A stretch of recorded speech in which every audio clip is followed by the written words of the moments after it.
Lep pozdrav in dobrodošli na še enem liveu Kripto dnevno. To je live, ki ga imamo vsak dan ob 9. zjutraj na Patreonu, in če se mi želite pridružiti v živo in to spremljate kasneje preko YouTuba, so povezave spodaj v opisu in pri petem komentarju. Poleg tega pa se priporočam tudi za kakšen všeček, če vam je tole všeč, in pa da tudi požene algoritem.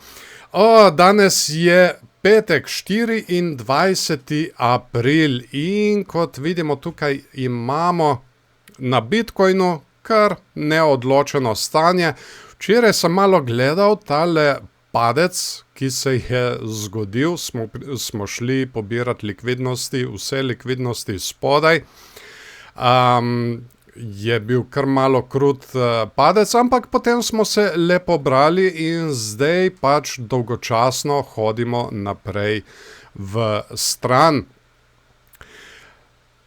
Kaj zdaj mi najbolj gledamo? Mi najbolj gledamo tole CME luknjo, tale CME gap. Malo smo se ga že dotaknili, ampak nismo šli še globoko van. Zdaj, veliko vprašanje je, ali je to priložnost ali pa morda past. Zdaj, tale luknja, te luknje se ponavadi zelo pogosto zapolnijo.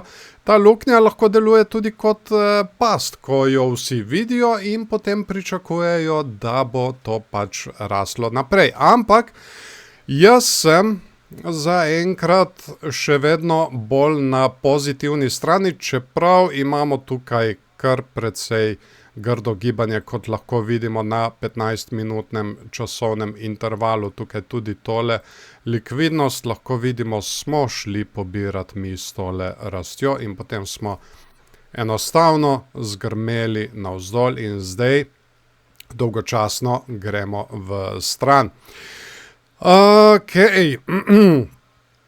Tukaj lahko zdaj vidimo, glede na tale indikator, tukaj je ogromno ljudi stavilo na padec, lahko vidimo pri tem vrhu, so imeli ziher stop losse, ampak to je bilo potem pobrano s tole kasnejšo rastjo. Ampak ljudje so še vedno kar naprej stavili na padec, tako da nove pozicije tistih, ki stavijo na padec oziroma njihovi stop lossi, se lahko zadržujejo tukaj na okoli 78.725. Nismo še dosegli tele meje.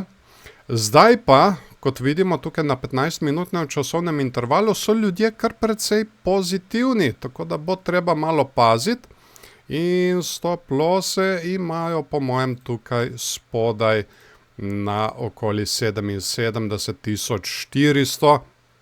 Tako da pred nadaljevanjem rasti bi se znalo zgoditi, da bi mi šli prej tole pobirati tukaj spodaj, potem pa naprej gor. Drugače, če pogledamo mi enourni časovni interval, mi še vedno lepo potujemo po temu naraščajočemu kanalu, torej imamo trend navzgor, ampak ta zadnja aktivnost je kar precej cikcakasta. Imamo tukaj tole konsolidacijo, kar bi zdaj jaz gledal. Tukaj je kar precej, na enournem časovnem intervalu to zdaj gledamo, kar precej ljudi stavi na padec. Zanimivo. Tako da stop lossi tukaj na enournem časovnem intervalu bi bili tudi tam nekje, koliko smo označili, 78.600. Ja, tukaj pa pride, tudi 78.600, tako da tukaj bi bila kar pomembna meja. RSI trenutno je v tem srednjem območju, bomo videli, kam se bomo zdaj premaknili.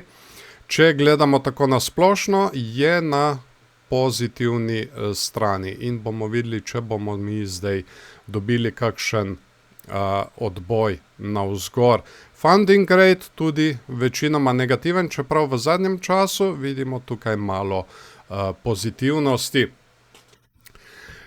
Poglejmo zdaj še likvidacijska območja tukaj na tem likvidacijskem grafu. Tukaj zgoraj sem jaz naštimal na en teden, samo malo, če je vidno, ja, tukaj, na en teden, torej, da mi pokaže zdaj vse, kot vidimo, včeraj smo šli, ja, pobirati tele likvidnosti ljudi, ki so stavili na rast. Ostaja tukaj ta od zgoraj na okoli 80.000. Tako da to bi zdaj znalo delovati kot magnet za naprej gor. Poglejmo zdaj še Ethereum, kako se kaj tale obnaša. Ja, včeraj tukaj na enournem časovnem intervalu smo rekli, da bi lahko šli še malo globje, tukaj v tole podporo. Šli smo še kar precej globlje in ogromno stal napadec. Tako da to bi lahko bil zdaj scenarij za kakšen odboj in naprej imamo mi označene tukaj dve meji, 2425 in 2460, ampak najprej se morajo pojaviti biki bolj odločno in seveda narediti en konkreten odboj. Tudi tukaj lahko vidimo ljudje kar, kot smo že prej videli, ljudje kar stavijo napadec zaradi tega, ker pričakujejo nadaljevanje padanja. Zdaj, seveda, če mi izgubimo tole podporo, potem lahko padamo naprej dol tukaj do te naše meje, ki smo jo označili na okoli 2250.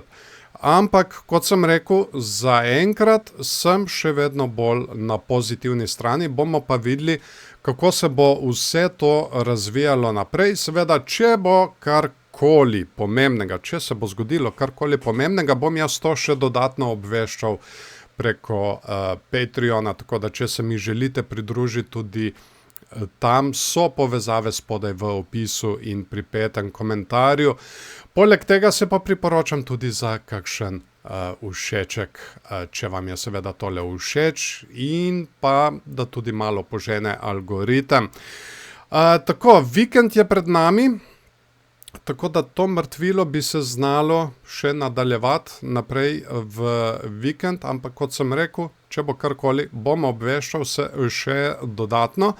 Naslednji teden bodo prazniki, tako da za tiste dneve, ko bodo prazniki, bom jaz imel live, ampak bo samo preko Patreona.